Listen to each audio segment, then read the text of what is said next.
درگیر تو بودم که نمازم به قضا رفت، در من غزلی درد کشید و سر زا رفت.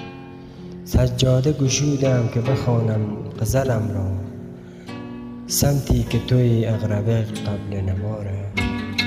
در بین غزل نام تو را داد زدم داد، آن گونه که تا آن سر این کوچه صدا رفت. بیرون زدم از خانه یکی پشت سرم گفت، این وقت شب این شاعر دیوانه کجا رفت؟ این وقت شب این شاعر دیوانه کجا رفت؟ من بودم و زاهد به دوراهی که رسیدیم، من بودم و زاهد به دوراهی که رسیدیم. من سمت شما آمدم و او سمت خدا، به شانه شبی راه زلفت شدم اما من گم شدم و شانه پی کشف طلا رفت.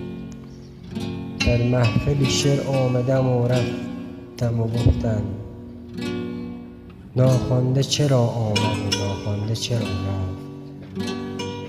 میخواست بکوشد به فراموشی این شعر، سوزاندنشون دونه که دودش به هوا رفت.